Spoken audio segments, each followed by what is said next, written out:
ಒಂದೇ ನಿಮಿಷ ಎಲ್ಲವೂ ಸರ್ವನಾಶ. 5 ಸೆಕೆಂಡ್ನ ಡೆಡ್ಲಿ ದೃಶ್ಯ ಸಿಸಿಟಿವಿಯಲ್ಲಿ ಸೆರೆಯಾಗಿದೆ. ವಯನಾಡಿಗೆ 2 ವರ್ಷದ ಬಳಿಕ ಭೂಕುಸಿತ ಆಘಾತ ನೀಡಿದೆ. ಗುಡ್ಡದಿಂದ ನುಗ್ಗಿದಂಥ ಕೆಸರು ಮಣ್ಣಿನ ಭೂತ ಪ್ರವಾಹವನ್ನೇ ಸೃಷ್ಟಿ ಮಾಡಿದೆ. ಘಟನೆಯಲ್ಲಿ 4 ಸಾವನ್ನಪ್ಪಿದ್ದಾರೆ.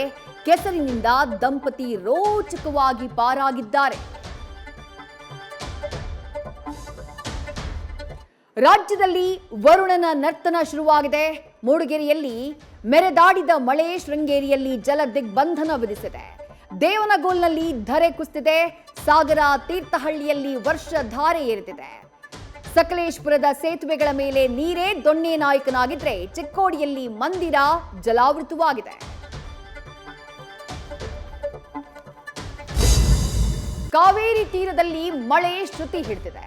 ಕೊಡಗಲ್ಲಿ ಮುಂಗಾರು ಚುರುಕಾಗಿ ಕೆಆರ್ಎಸ್ ನೀರು ಬಾಚಿ ತಪ್ತಾ ಇದೆ. 2 ದಿನದಲ್ಲಿ 2 ಅಡಿ ನೀರಿನ ಮಟ್ಟ ಏರಿದೆ. ಹೇಮಾವತಿಗೂ ಸಂಗಮಿಸುವ ಸಂಭ್ರಮ ಕಾಣಿಸ್ತಾ ಇದೆ. ಕಲ್ಯಾಣದ ಜೀವನಾಡಿ ತುಂಗಭದ್ರೆಗೂ ಜೀವ ಕಳೆ ಬಂದಿದ್ರೆ ಬೆಳಗಾವಿಯ ಸಪ್ತ ನದಿಗಳು ಮೈ ಬಳುಕಿಸ್ತಾ ಇವೆ. ರಾಮ ಮಂದಿರದ ವಿಶ್ವಾಸಘಾತಕರಿಗೆ ಎಸ್ಐಟಿ ಡ್ರಿಲ್ ಮಾಡ್ತಾ ಇದೆ. ಲೋಕಾರ್ಪಣೆ ದಿನವೇ ದೇಣಿಗೆ ಲೂಟಿ ಉದ್ಘಾಟಿಸಿದ್ದ ಹುಂಡಿ ಕಳ್ಳರು 113 ಕೋಟಿ ಖರ್ಚಿನ ಲೆಕ್ಕ ತೋರಿಸಿದ್ದಾರೆ. ಜುಲೈ 22ಕ್ಕೆ ಮತ್ತೆ ಟ್ರಸ್ಟ್ ಸಭೆ ಸೇರಲಿದೆ. ಇತ್ತ ಲವರ್ಗೆ ಹುಂಡಿ ಕಳ್ಳ ಕಾಸ್ಟ್ಲಿ ಐಫೋನ್ ಕೊಡಿಸಿದ್ದು ಬಯಲಾಗಿದೆ. ವಿರೋಧದ ಮಧ್ಯೆ ಮತಪಟ್ಟಿ ಪರಿಷ್ಕರಣೆ ಪ್ರಕ್ರಿಯೆ ಚುರುಕನ್ನ ಪಡ್ಕೊಂಡಿದೆ. ರಾಜಕೀಯ ಸಮರದ ನಡುವೆ ಬುಲೆಟ್ ವೇಗದಲ್ಲಿ ಎಸ್ಐಆರ್ ಓಡ್ತಾ ಇದೆ.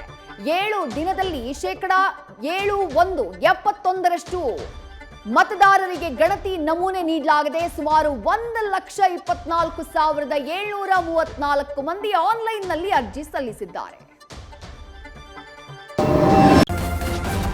ನ್ಯೂಸ್ ಫಸ್ಟ್ ನಿರ್ಭೀತಿಯಿಂದ ನಿಮ್ಮ ಪರವಾಗಿ.